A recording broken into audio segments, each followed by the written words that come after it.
Hi friends, welcome to my channel. ఈరోజు మన కిచెన్లో వచ్చేసి ఎంతో టేస్టీగా ఉండే కొబ్బరి బర్ఫీ అనేది ఎలా ప్రిపేర్ చేసుకోవాలో మీకు చూపించబోతున్నానండి. మనకి పండుగల రోజున కదండి ఇంట్లో కొబ్బరి చాలా ఎక్కువగా ఉంటుంది. అందుకని కొబ్బరి షుగర్ కలిపి ఈ విధంగా బర్ఫీ చేస్తున్నాం. టేస్ట్ అయితే చాలా అంటే చాలా బాగుంది. ఒకసారి మీరు ట్రై చేయండి ఫ్రెండ్స్. మన ఛానల్ని చాలా మంది చూస్తున్నారు కానీ సబ్స్క్రైబ్ చేసుకోండి ఫ్రెండ్స్. మన ఛానల్ని సబ్స్క్రైబ్ చేసుకోండి. ఇక్కడ నేను ఒక కొబ్బరి గిన్నెని తీసుకొని బ్రౌన్ పాట్ అంతా రిమూవ్ చేసేస్తాను. ఇలా చిన్న ముక్కలుగా కట్ చేసుకొని ఒక మిక్సీ జార్ తీసుకొని ఇందులోకి కట్ చేసిన ముక్కలు ఇలా వేసుకోండి. మీకు ఎంత వీలైతే అంత మెత్తగా గ్రైండ్ చేసుకోండి. ఇక్కడ నాకు ఒక కప్పు దాకా మిక్స్ చేసిన పౌడర్ వచ్చేసింది. ఇది పక్కన పెట్టుకొని మరొక బౌల్ని తీసుకొని ఇక్కడ ఒక ప్లేట్ తీసుకున్నాను నేను. మీరు కావాలంటే అది డ్రైయర్ అయినా తీసుకోవచ్చు. ఇక్కడ మొత్తం నెయ్యి అప్లై చేసి దీనికి మరొక సైడ్ పెట్టుకుందాం. పక్కన స్టవ్ ఆన్ చేసుకొని ఒక ప్యాన్ పెట్టుకుని ఇందులోకి ఒక హాఫ్ కప్పు మిల్క్ వేసుకోండి. ఇందులోకి మనం ఇందాక మిక్స్ పట్టుకున్న కొబ్బరి పొడిని కూడా ఇందులో వేసుకుందాం.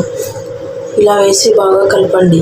ఇలా బాగా కలుపుకొని అంత మిల్క్ అనేది కొబ్బరి పొడిలో మిక్స్ అయ్యేలా బాగా కలుపుకోండి. మన ఛానల్ సబ్స్క్రైబ్ చేసుకోండి ఫ్రెండ్స్. కొత్త వాళ్ళు ఎవరైనా చూస్తున్నట్లయితే ఇందులోకి మనం ఏ కప్పుతో అయితే కొబ్బరి పొడిని తీసుకున్నామో ఆ కప్పుతోనే ఒక అరకప్పు దాకా షుగర్ని వేసుకోండి. కరెక్ట్గా సరిపోతుంది. లేదు మేము ఇంకా షుగర్ ఎక్కువ తినేవాళ్ళం అయితే ఇందులోనే మరి కొంచెం కూడా యాడ్ చేసుకోవచ్చు. ఈ షుగర్ వేసాక కొంచెం వాటర్ లాగా వస్తుంది. అదంతా బాగా మంటను మీడియం ఫ్లేమ్లో పెట్టుకొని ఇది ప్రాసెస్ చేసుకోండి. మంటను హై ఫ్లేమ్లో పెట్టారంటే మాడిపోయే ఛాన్స్ ఉంటుంది. ఇది ఒక 10 to 15 minutes దాకా ఇలాగా కుక్ చేసుకోండి.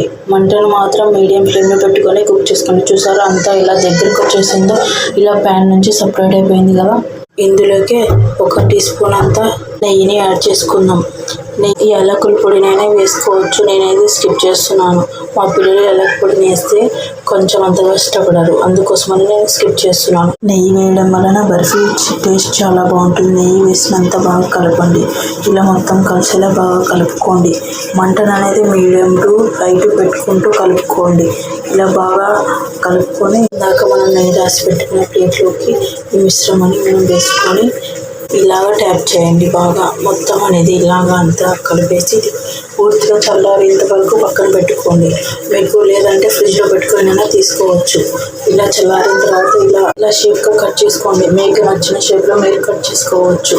నేనైతే ఇలా కట్ చేసుకున్నాను. మీకు ఎలా నచ్చితే అలా కట్ చేసుకోండి. ఇలా కట్ చేసిన వాటిని దీన్ని మీరు పూర్తిగా చల్లారనివ్వండి. చల్లారేంత వరకు చల్లారిన తర్వాతే మీరు ఈ ప్రాసెస్ని చేసుకోండి. లేదంటే విరిగిపోయే ఛాన్సెస్ ఉంటుంది.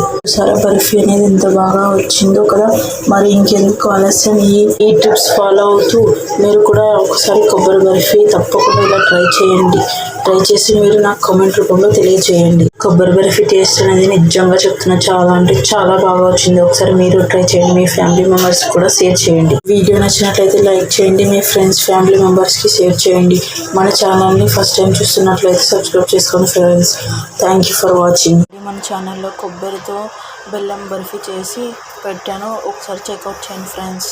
కొంచెం డిస్టర్బెన్స్గా ఉంది, ఏమనుకోకండి ఫ్రెండ్స్.